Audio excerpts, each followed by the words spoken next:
और इस बीच एक बड़ी सियासी खबर है। विधान परिषद उपचुनाव के लिए भाजपा ने जारी कर दी है सूची। 2 सीटों पर विधान परिषद का उपचुनाव होना है और धर्मेंद्र सिंह सेथवार को भाजपा ने उम्मीदवार बनाया है। साथ ही साथ निर्मला पासवान भाजपा की उम्मीदवार बनी है। दोनों ही सीटों पर भाजपा की जीत तय है और जिन 2 नामों का इंतजार हो रहा था वो नाम सामने आ गए हैं। धर्मेंद्र सिंह सेथवार और निर्मला पासवान, ये 2 नाम हैं जिन्हें भाजपा ने उम्मीदवार बनाया है और दोनों ही संख्या बल के लिहाज से इनकी जीत तय है। तो विधान परिषद उपचुनाव को लेकर जो 2 नाम आने थे, जो चुनाव होने जा रहा है, उसको लेकर दोनों सीटों पर विधान परिषद उपचुनाव के लिए भाजपा ने नाम जारी कर दिया है, सूची जारी कर दी है।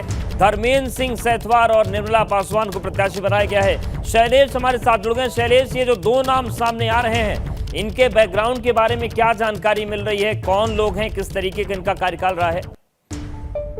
देखिए, पहले ये माना जा रहा था, इसमें से अगर धर्मेंद्र सेथवार के नाम की बात की जाए तो देखिए पहले से ही उनका नाम चर्चा में चल रहा था कि उनको यहाँ पे टिकट दिया जा सकता है इस बार। और इसके अलावा हालांकि अगर निर्मला पासवान के नाम की बात करें तो वो नाम इतना ज्यादा चर्चा में नहीं था, लेकिन अगर धर्मेंद्र सेथवार की बात करते हैं तो पहले था। और देखिए, भाजपा में ये माना जा रहा था कि जो क्षेत्रीय अध्यक्ष संभाल रहे लोग, उनको जिम्मेदारी आगे दी जा सकती है और उसी के आधार पर देखिए धर्मेंद्र सेथवार का नाम सामने आ गया है। हालांकि अब ये देखना होगा कि इन लोग का जो नामांकन होगा, देखिए 1 तारीख क्योंकि नामांकन की अंतिम तिथि थी और इससे पहले अगर हम नामों को लेकर चर्चा करते हैं तो देखिए 2 हिस्से हो गए थे। एक तरफ डिप्टी सीएम जो दोनों है उन लोगों ने कुछ नामों की तैयारी की, दूसरी तरफ जो पार्टी के प्रदेश अध्यक्ष स्वतंत्र देव सिंह और पार्टी के प्रदेश प्रभारी जो उनकी तरफ से राधा मोहन सिंह की तरफ से कुछ नाम हुए थे। इसके बाद में क्योंकि दोनों के नाम अलग अलग आ रहे थे, ऐसे में कोर कमेटी ने फिर कुछ सामूहिक नाम 5 नाम लिखकर केंद्रीय नेतृत्व को भेजे थे तय करने के लिए कि उनमें से 2 नामों पर मोहर लगाई जाए।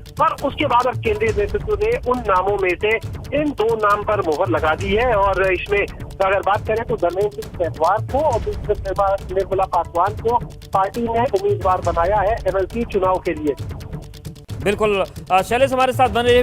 वीरेश पांडे जी भी हमारे साथ जुड़ गए। वीरेश जी, ये जो निर्मला पासवान का नाम आया है, इनके प्रोफाइल के बारे में क्या जानकारी मिल रही है और किस तरीके के समीकरण इन दोनों नामों से सधेंगे?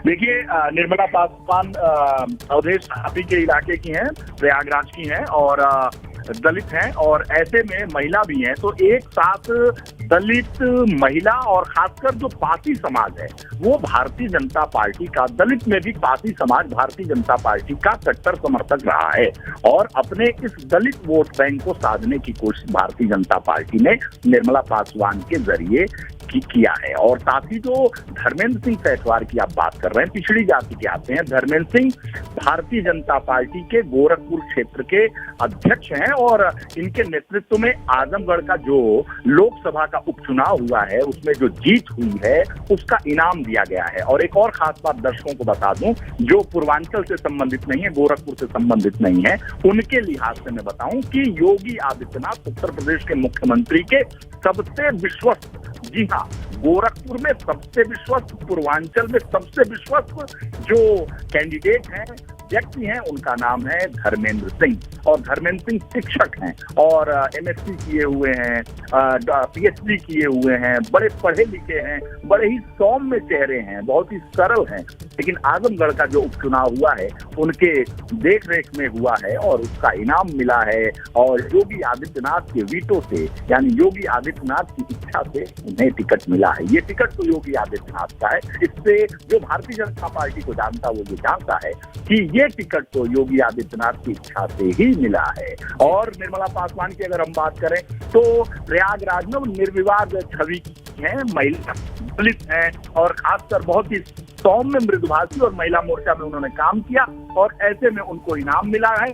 और अगर हम कहें तो सीएम और डिप्टी सीएम दोनों के इलाके से एक एक कैंडिडेट जो एमएलसी का है उसे बनाया गया है। और भारतीय जनता पार्टी जो भी काम करती है, भारतीय जनता पार्टी उसका जो नजरिया है वो 2024 या आने वाले चुनाव के लिहाज से बहुत महत्वपूर्ण रहता है। और सब कयास लगा रहे थे कि महेश चंद्र श्रीवास्तव जो क्षेत्रीय अध्यक्ष हैं वाराणसी के, काशी के, वो बनेंगे। कुछ लोग कह रहे थे कि जो पश्चिम के क्षेत्रीय अध्यक्ष हैं वो बनेंगे। इन नामों पे भी चर्चा की गई थी।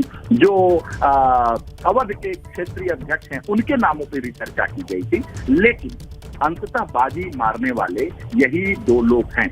और जो धर्मेंद्र सिंह हैं, इनकी अगर हम बात करें तो एमएलसी बनाने की बात बहुत पहले भी चल रही थी। पिछली बार जो कैंडिडेटर था उसमें भी धर्मेंद्र सिंह का नाम था। कई बार से वो पिछड़ गए थे, नाम उनका जुड़ नहीं पाया था, लेकिन इस बार सफलता प्राप्त उन्होंने किया है।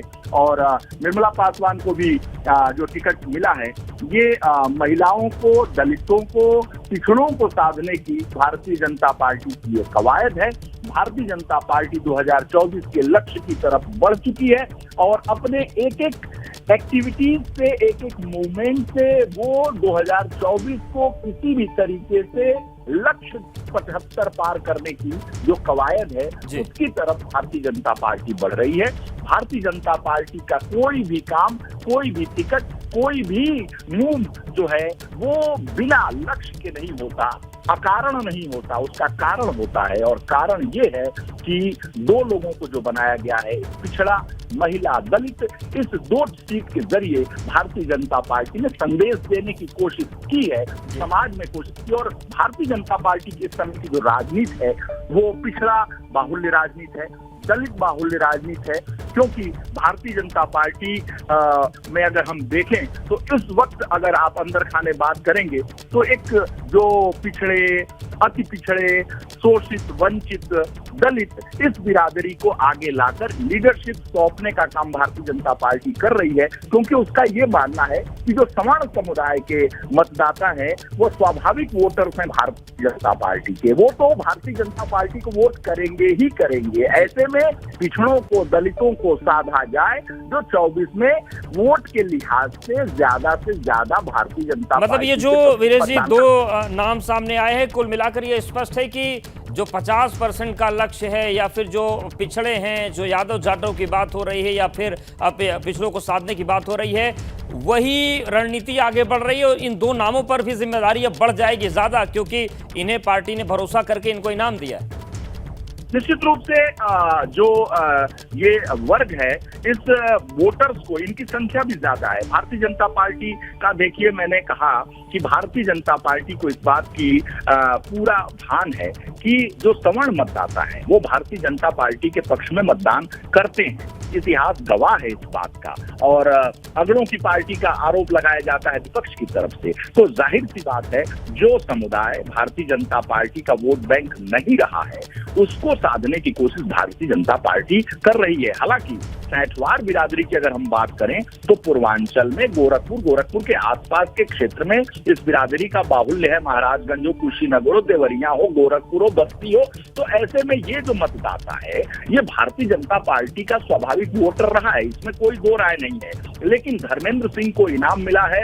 इनाम इस बात का मिला है कि वो योगी आदित्यनाथ के सबसे चहेते भारतीय जनता पार्टी के गोरखपुर क्षेत्र के नेता हैं, इससे कोई इनकार नहीं कर सकता है। शिक्षक है, उनकी खुद की भी योग्यता है, वो शिक्षक हैं, एमएससी किया है, पीएचडी किया है, पढ़ाते भी हैं। और जो उनकी पीएचडी है बहुत ही स्पेशलाइज्ड है, तो ऐसे इससे उनकी काबिलियत से इनकार कोई नहीं कर रहा है। लेकिन उनकी जो सबसे बड़ी काबिलियत है वो योगी आदित्यनाथ का बेहद करीबी होना, विश्वास। बिल्कुल, ये फैक्टर कम है। वीरेश जी हमारे साथ आप बने रहे, एक बार वो लिस्ट दिखा देते हैं जो लिस्ट आई है, जिसका इंतजार हो रहा था और कई नाम चल रहे थे, जैसा कि आपने बताया कि तमाम नामों पर चर्चा हो रही थी, लेकिन धर्मेंद्र सिंह सैथवार और निर्मला पासवान का नाम अब सामने आ गया है। औपचारिक तौर पे लिस्ट जारी हो गई है।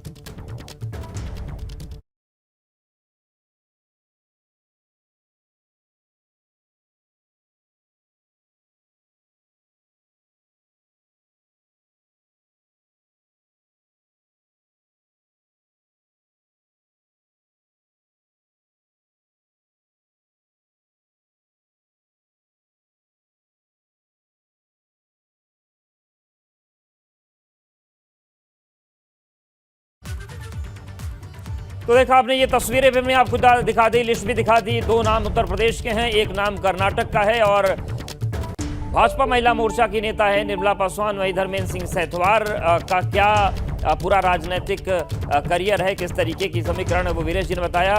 गोरखपुर क्षेत्रीय अध्यक्ष हैं धर्मेंद्र सिंह सेथवार। तस्वीरें भी हमने आपको दोनों नेताओं की दिखाई जिन्हें टिकट दिया गया है। ओबीसी नेता है धर्मेंद्र सिंह सेथवार और जो कोशिश है बीजेपी की इन वर्गों तक पहुंचने की, उसी के मद्देनजर ये जो टिकट है वो दिए गए हैं। वीरेश जी बहुत शुक्रिया आपका, और शैलेश आपका भी शुक्रिया जानकारी और अपडेट्स को देने के लिए।